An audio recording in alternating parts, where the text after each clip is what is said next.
ایک قربانی میں کتنے لوگ شریک ہو سکتے ہیں؟ غلطی ہوئی تو سب کی قربانی ضائع ہو سکتی ہے۔ اجتماعی قربانی کے اہم احکام۔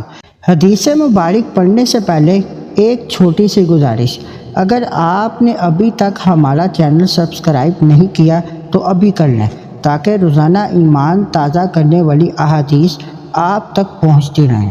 بسم اللہ الرحمن الرحیم۔ آج کی حدیث مبارک اجتماعی قربانی کے اہم احکام۔ سنن ابی داؤد حدیث نمبر 2808، المعجم الکبیر حدیث نمبر 10026۔ حضرت جابر بن عبداللہ رضی اللہ تعالیٰ عنہما سے روایت ہے کہ سیدنا رسول اللہ صلی اللہ علیہ وآلہ وسلم نے فرمایا، قربانی میں گائے، بیل یا بھینس 7 افراد کی طرف سے ہے اور اونٹ یا اونٹنی 7 افراد کی طرف سے ہے۔ قربانی کے بڑے جانور میں زیادہ سے زیادہ 7 افراد شریک ہو سکتے ہیں، چاہے سب قربانی والے ہوں یا بعض عقیقہ والے، بشرط یہ کہ سب کی نیت عبادت کی ہو اور سب کی نیت شریعت میں قابل قبول ہو، نیز کسی کا حصہ 7ویں حصہ سے کم نہ ہو، لہذا درجہ ذیل صورتوں میں کسی کی بھی قربانی نہیں ہوگی۔ نمبر 1، کوئی شریک صرف گوشت حاصل کرنا چاہتا ہو۔ نمبر 2، کوئی ایک کافر یا بد مذہب ہو۔ نمبر 3، کسی کا حصہ 7ویں حصے سے کم ہو، مثلا جانور 2,10,000 میں پڑے تو کسی شریک کا حصہ 30,000 روپے سے کم ہو۔ ایک قربانی میں کتنے لوگ شریک ہو سکتے ہیں؟ غلطی ہوئی تو سب کی قربانی ضائع ہو سکتی ہے۔ اجتماعی قربانی کے اہم احکام۔ حضرت جابر بن عبداللہ رضی اللہ تعالیٰ عنہما سے روایت ہے کہ سیدنا رسول اللہ صلی اللہ علیہ وآلہ وسلم نے فرمایا، گائے، بیل اور بھینس 7 افراد کی طرف سے قربانی ہو سکتی ہے اور اونٹ یا اونٹنی بھی 7 افراد کی طرف سے کافی ہے۔ اس حدیث مبارکہ سے معلوم ہوا کہ بڑے جانور میں زیادہ سے زیادہ 7 افراد شریک ہو سکتے ہیں، چاہے سب قربانی کی نیت سے شریک ہوں یا بعض عقیقہ کی نیت سے، لیکن شرط یہ ہے کہ سب کی نیت عبادت اور اللہ تعالیٰ کی رضا ہو۔ چند ایسی صورتیں جن میں سب کی قربانی خراب ہو سکتی ہے۔ نمبر 1، اگر کوئی شریک صرف گوشت لینے کی نیت سے شامل ہو۔ نمبر 2، اگر کسی شریک کا عقیدہ درست نہ ہو۔ نمبر 3، اگر کسی کا حصہ 7ویں حصے سے کم ہو، مثلا جانور کی قیمت ایسی ہو کہ کسی شریک کا حصہ مکمل 7واں حصہ نہ بنتا ہو تو قربانی درست نہیں ہوگی۔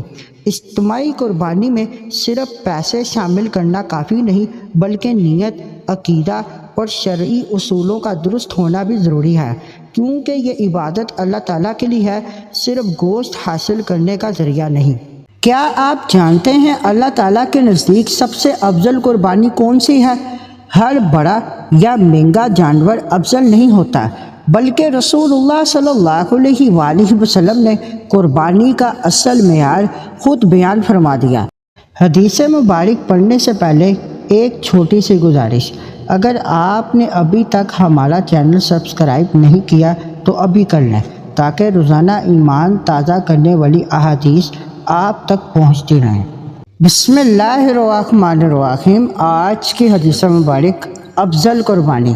مسند احمد حدیث نمبر 15494، المستدرک للحاکم حدیث نمبر 7561۔ حضرت ابو ہریرہ رضی اللہ تعالیٰ عنہ سے روایت ہے کہ حضور خاتم النبیین صلی اللہ علیہ وآلہ وسلم کا ارشاد گرامی ہے، افضل قربانی وہ ہے جو قیمت کے اعتبار سے اعلیٰ اور خوب پھڑبا ہو۔ مستحب یہ ہے کہ قربانی کا جانور خوب پھڑبا، خوبصورت اور بڑا ہو۔ بکری کی قیمت اور گوشت اگر گائے کے 7ویں حصہ کے برابر ہو تو بکری افضل ہے۔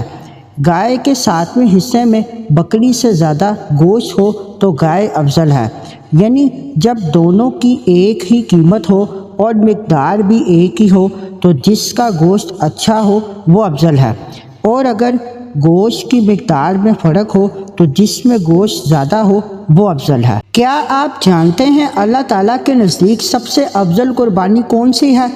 ہر بڑا یا مہنگا جانور افضل نہیں ہوتا، بلکہ رسول اللہ صلی اللہ علیہ وآلہ وسلم نے قربانی کا اصل معیار خود بیان فرما دیا۔ حضور خاتم النبیین صلی اللہ علیہ وآلہ وسلم کا ارشاد گرامی ہے، یعنی سب سے افضل قربانی وہ ہے جو قیمت کے اعتبار سے بہتر اور جسمانی طور پر خوب فربا ہو۔ اس حدیث مبارکہ سے معلوم ہوا کہ اللہ تعالیٰ کی بارگاہ میں وہ قربانی زیادہ محبوب ہے جس میں اخلاص کے ساتھ بہترین جانور پیش کیا جائے۔ اسی لیے مستحب یہ ہے کہ قربانی کا جانور خوبصورت، صحت مند، طاقتور، بڑا اور فربا ہو، کیونکہ قربانی صرف جانور ذبح کرنے کا نام نہیں بلکہ اللہ تعالیٰ کی رضا کے لیے اپنی پسندیدہ چیز پیش کرنے کا جذبہ ہے۔ فقہاء کرام نے بھی اس کی تفصیل بیان فرمائی ہے کہ اگر بکری کی قیمت اور گوشت گائے کے 7ویں حصے کے برابر ہو تو بکری افضل ہے، لیکن اگر گائے کے حصے میں گوشت زیادہ ہو تو گائے افضل ہوگی، یعنی جس جانور میں زیادہ نفع، بہتر گوشت اور عمدگی پائے جائے وہ قربانی کے اعتبار سے بہتر شمار ہوگا۔ آج بعض لوگ صرف رسم پوری کرنے یا کم خرچ کرنے کی نیت رکھتے ہیں، حالانکہ قربانی حضرت ابراہیم علیہ السلام کی عظیم سنت اور اللہ تعالیٰ کے قرب کا ذریعہ ہے۔ قرآن کریم میں اللہ تعالیٰ نے فرمایا کہ نہ جانور کا گوشت اللہ تعالیٰ تک پہنچتا ہے اور نہ خون، بلکہ تمہارا تقویٰ اور اخلاص اللہ تعالیٰ تک پہنچتا ہے۔ لہذا قربانی خوش دلی، محبت الہی اور ثواب کی نیت سے کریں اور کوشش کریں کہ اپنی استطاعت کے مطابق بہترین جانور اللہ تعالیٰ کی راہ میں پیش کریں۔ یہی حقیقی قربانی اور سنت ابراہیمی کا حسین انداز ہے۔